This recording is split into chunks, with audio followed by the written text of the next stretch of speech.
I am 82 years old and I am a thief. I didn't rob banks. I didn't hold up convenience stores in the dead of night. I robbed myself and I robbed the people who love me most. I stole 5 decades of my own life, chasing a ghost that I thought was going to save me.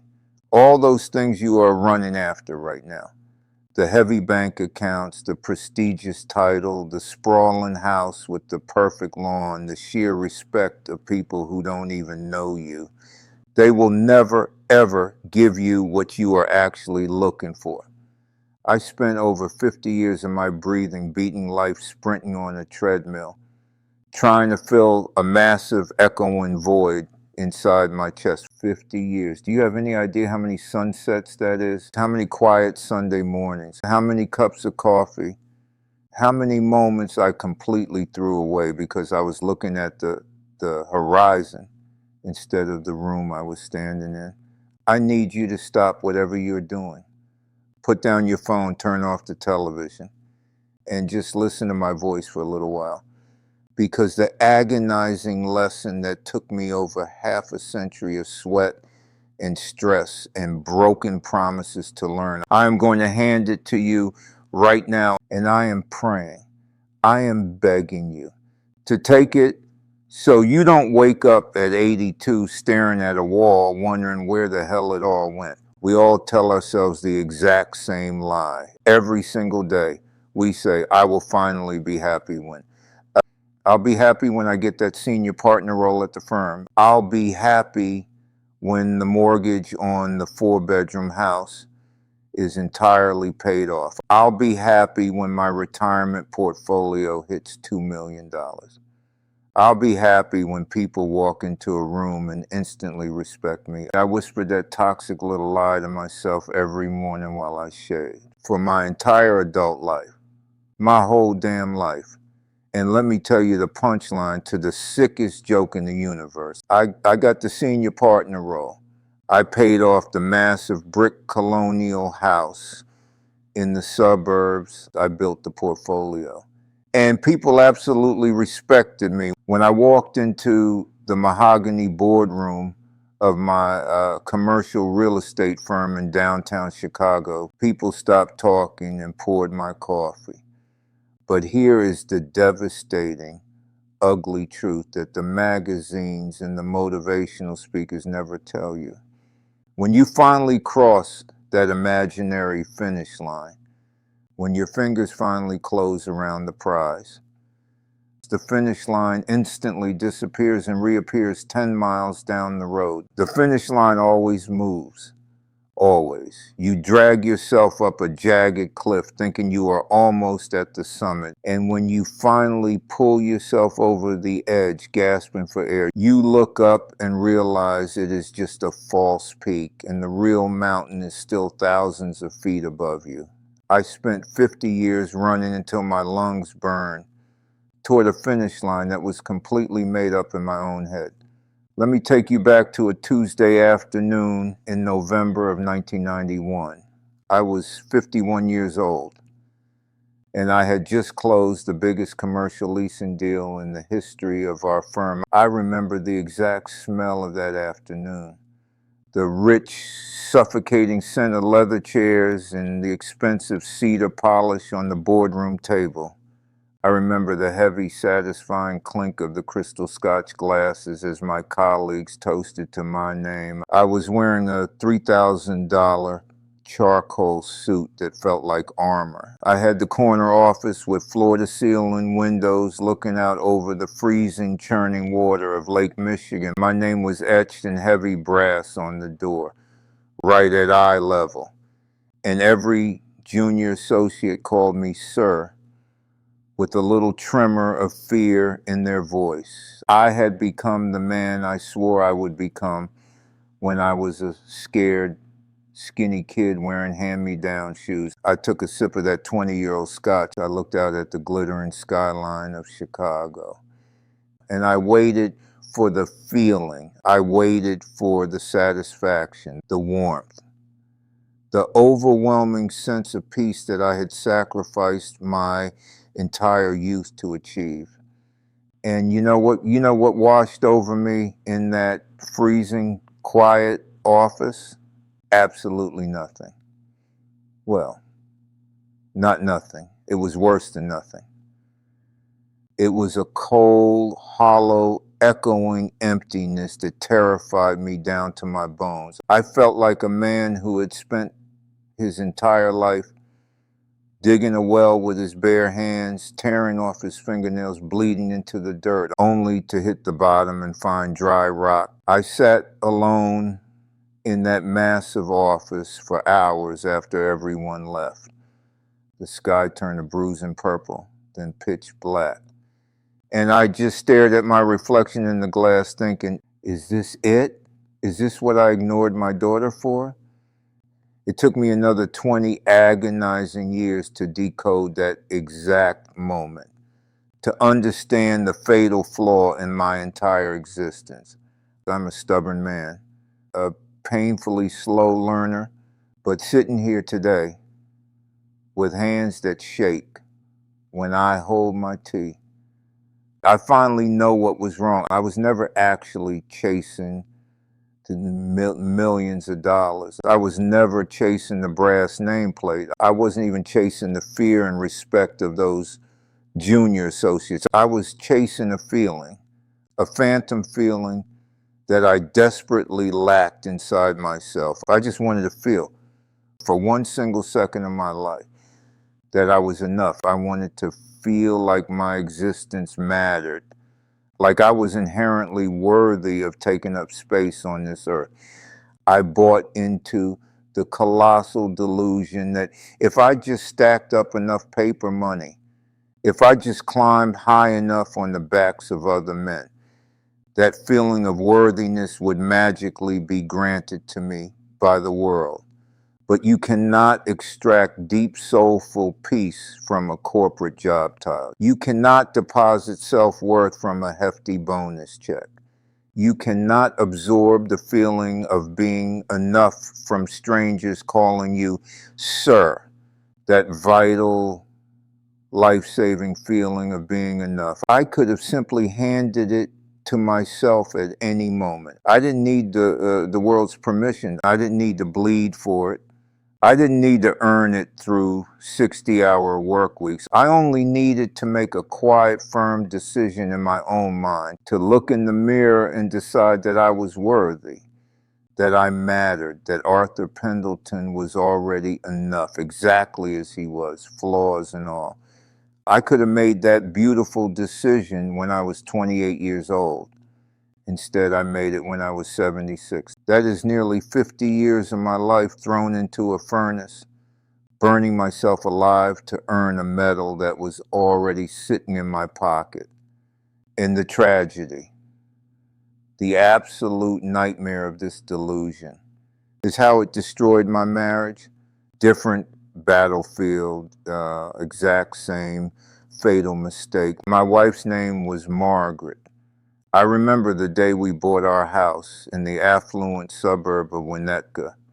It was a massive, sprawling brick colonial with a sweeping oak staircase and a manicured lawn that looked like a golf course.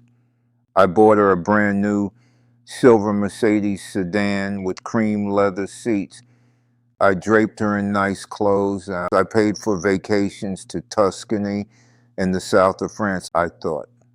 I truly, deeply believed that if I flooded her world with comfort and luxury, she would be overwhelmingly happy. And if she was happy, we would be happy. Because that was my sole duty as a man, wasn't it? To provide, to be the impenetrable shield in the deep wallet. I provided the absolute hell out of that marriage. I smothered it in financial security. But let me ask you something. Do you know what Margaret actually wanted when the sun went down and the house was quiet? She didn't care about the silver Mercedes. She wanted her husband to sit on the edge of the bed and actually look into her eyes. She wanted me to be present, to truly listen to the rhythm of her voice. And I was never, ever there. Oh, my physical body was in the house, sitting in the leather recliner, eaten the pot roast. But my mind was completely gone. I was always a million miles away, mentally renegotiating a lease agreement, stressing about interest rates, or just completely hollowed out and too exhausted to form a coherent sentence. We filed for divorce in the winter of 1996. I was 56 years old, and the judge didn't sign those papers because I was a failure in the business world. He signed them because as a husband, I was a ghost. I remember the morning she left, the freezing wind rattling the glass of our massive empty front door. She stood in the foyer holding a single leather suitcase, and she looked at me with this terrible, pitying sadness. She said, "Arthur, I never needed your money. I needed you. I needed you to actually see me, to hear me. I just needed you to be in the room with me." I stood there in my expensive suit, completely baffled, defensive and angry. I thought to myself, I am here. I'm standing right in front of you. I pay the mortgage on this enormous house, don't I? It took me years of lonely, silent dinners to realize the crushing difference between providing for a family financially and actually being actively emotionally present with them. They are entirely different universes. They aren't even on the same map. Now, I'm 82. My knees ache when it rains. My eyesight is cloudy. And most of my remaining friends are in the same fragile boat. Some are a bit older, some a bit younger. And quite a few of the men I used to drink scotch with are already in the ground. And sitting at this vantage point, watching the sunset of life, I have observed something incredibly profound. The people I know who are bitterly, painfully miserable in their old age, they are the ones who are still running the invisible race. They are still comparing their portfolios, still holding grudges over decades-old slights, still keeping a manic scorecard in their heads. I have a former business partner named Richard. He is 87 years old, shuffling around with a cane. And do you know what consumes his mind? He is still genuinely furious that his brother-in-law drives a newer, more expensive luxury SUV than he does. 87 years old, staring down the barrel of eternity. And he is still craning his neck to look over the neighbor's fence. He is still aggressively measuring his own worth by the material possessions of the people around him. And he is suffocating in his own misery. Absolutely toxically miserable. And then I have another acquaintance, a woman named Helen. Helen is 81. And if you sit next to her for 5 minutes, she will drain the life right out of your lungs. Every single breath is dedicated to talking about what she lacks. Her joints are stiff. Her daughter in Seattle doesn't visit enough. The stock market is dipping. The government is ruining her pension. Everything in her universe is a heavy burden. Everything is a monumental complaint. She has been wrapped in a thick blanket of unhappiness for the 40 years I have known her. And the tragic reality is, she is going to take that bitterness all the way to her grave because she is stubbornly waiting for the external world to perfectly align so she can finally give herself permission to be okay. But then there are the others, the rare ones. I have a handful of friends, and I can't even describe the aura they carry.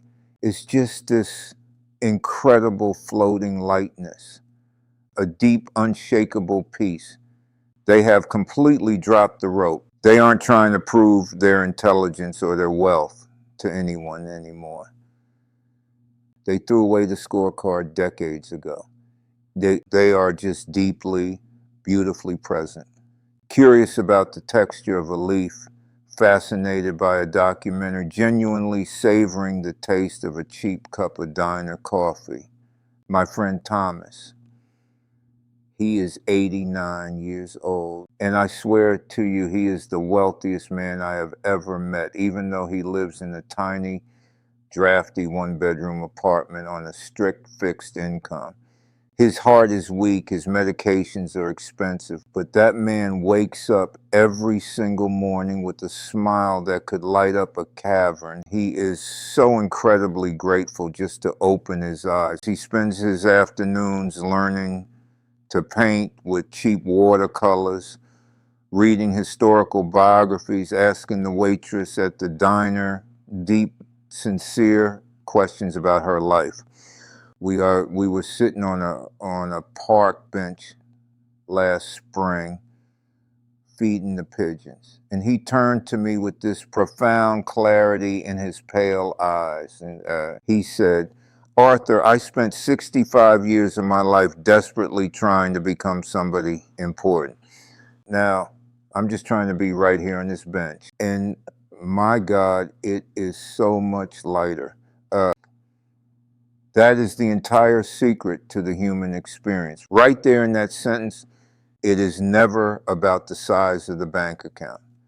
It isn't even about having perfect pain-free health. And frankly, it isn't even guaranteed by having a large family, though that certainly brings warmth.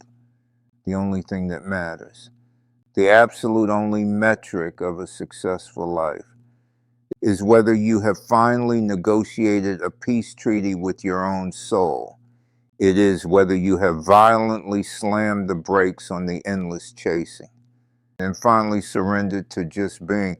Let me ask you a question. Do you want to know what authentic, unbreakable freedom actually feels like?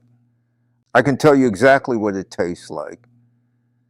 And it has absolutely nothing to do with a vault full of cash. I have a dozen contacts in my phone right now who are worth tens of millions of dollars.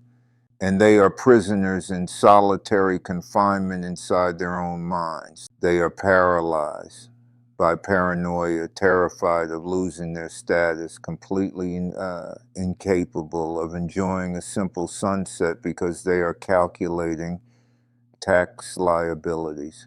Real raw freedom is the moment you wake up and realize that the petty things that used to completely derail your week suddenly don't even register on your radar anymore. It is the absolute superpower of having someone insult your pride and letting it wash right off your shoulders like rain on a windshield. It is walking into a crowded room and feeling zero, desperate, clawing need for the people in that room to validate your existence.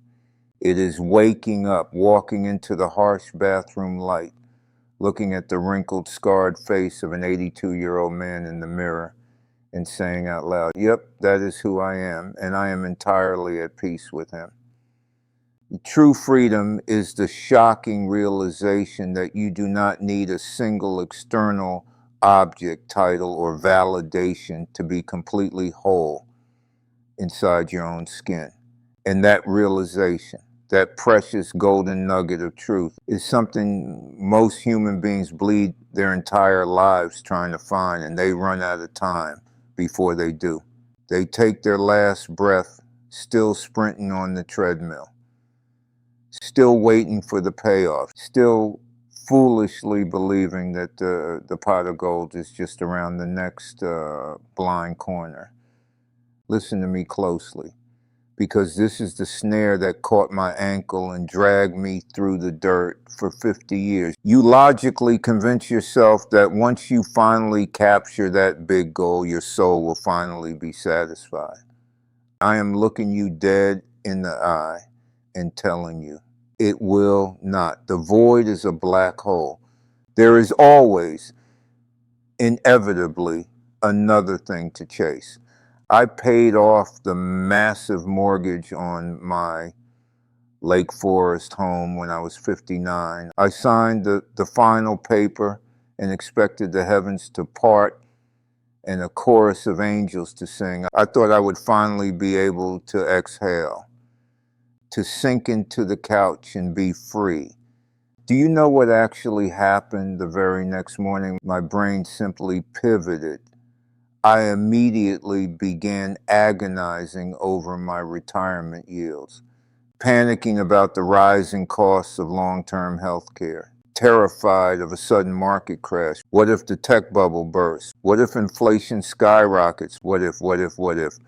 The deep, rotting fear inside my chest didn't evaporate just because my financial status elevated. The fear simply detached from the mortgage and clamped its jaws onto a brand new host. And sitting there, sweating over a spreadsheet in a paid off mansion, I had the most terrifying epiphany of my life. The anxiety, the fear of not being safe. It never leaves just because your external scenery improves. The fear only evaporates when you fundamentally change from the inside out. When you make a conscious, ironclad decision that you are no longer going to allow an invisible boogeyman to dictate the terms of your joy.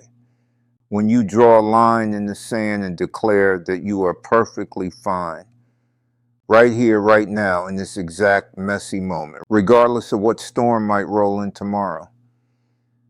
That peace is an inside job. It requires a crowbar and a flashlight in your own mind. No massive stock dividend can do that heavy lifting for you. No corporate promotion, no beautiful spouse, no luxury vehicle can fix the foundation of your soul. You have to pour that concrete yourself. When I stripped away the layers of my ambition, I realized that every single thing I thought I was starving for, the vice president title, the seven-figure salary, the sprawling estate, the applause of the boardroom, I didn't actually want any of that junk.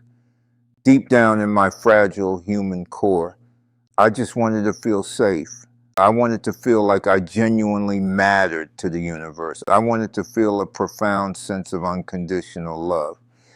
And like an absolute fool, I spent half a century digging for those pure emotions in the most corrupt, barren soils on earth. I was trying to extract unconditional love from a ruthless corporate ladder. I was trying to buy emotional safety with a high-limit credit card. I was trying to construct self-worth out of the fleeting, fickle opinions of competitive colleagues, but those core human needs, absolute safety, deep worthiness, pure love, I possess the power to grant them to myself the entire time. I never needed to clock 80 hours a week to earn them. I only needed to stop fighting and gently accept them. To accept the radical truth that I was already safe in this moment, already inherently worthy, already deeply loved by the universe. It sounds like a cheap greeting card. I know how obnoxiously simple it sounds. But it took me 50 grueling, painful years of banging my head against a brick wall to finally shatter my ego and understand it. And I will be completely honest with you. Sitting here at 82, my hands trembling as I speak. I still have to practice it every single day. When you are young, your vision is distorted. You truly believe that sustained happiness is a trophy waiting for you at the end of a marathon. I drank that poison too. But listen to an old man who ran the whole race. There is absolutely no finish line. The moment you finally resolve one major crisis in your life, the universe will cheerfully hand you a brand new one. You fix the roof, the car transmission blows. You get the promotion, your blood pressure spikes. That is not a curse. That is just the chaotic, unpredictable rhythm of being a living, breathing human being. So, if you are stubbornly holding your breath, waiting for the stars to perfectly align, for your bank account to hit a magic number, and for your relationships to be flawless before you allow yourself to smile, you are going to be waiting until they lower your casket in the dirt, because it will never, ever be a perfect, seamless picture. There will always be a crack in the foundation. There will always be a lingering problem. There will always be a piece of the puzzle missing under the couch. I used to hear the old cliche, the journey is the destination. And I would roll my eyes and dismiss it as complete nonsense. But God help me, I understand it now with absolute clarity.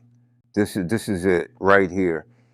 The air moving in and out of your lungs, the messy, imperfect reality of your life, right this very second. This is the only life you get, not the fantasy life waiting for you after you land the big client, not the illusion of peace waiting for you after you finally find the perfect romantic partner, not the magical relief waiting for you after you make your final student loan payment. Right now, if you cannot carve out a tiny sliver of peace and gratitude in the middle of the chaos while you are still struggling and climbing, you are absolutely not going to magically find peace when you reach the top of the mountain. I swear that to you on my life. I have stood at the peak. The arrival is incredibly hollow. The view from the top doesn't feel anything like you fantasized it would. So if you only remember one single thing from the raspy voice of an 82-year-old fool, take this and engrave it on your mind. Stop pausing your life. Stop torturing yourself with the lie of, I will be happy when.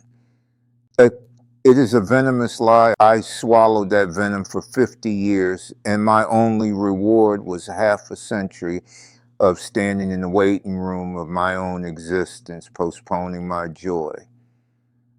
Whatever massive milestone you think you desperately need to achieve before you can finally relax and be happy, I promise you, you don't actually need it.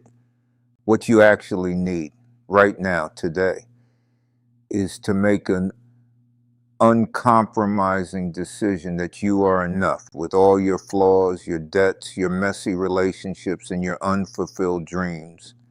In this exact second, you are fundamentally enough. Are you listening to me? You are already enough. You do not have to bleed to prove it to your parents. You do not have to sacrifice your health to earn it from your boss. You simply have to open your hands, drop the heavy baggage, and accept it. I am 82 years old, and my shadow is getting very long. I have made catastrophic mistakes. I have burned bridges I can never rebuild. I have chased glittering trash while ignoring the diamonds sitting in my own living room. I have wasted so much irretrievable time. But the one absolute, undeniable truth that I know deep in my bones as I prepare to leave this world is this: every single feeling of peace, love, and worthiness that you are frantically searching for out there in the world, it is already planted deep inside of you. You just have to stop running on the treadmill long enough to feel your own pulse and notice it is there.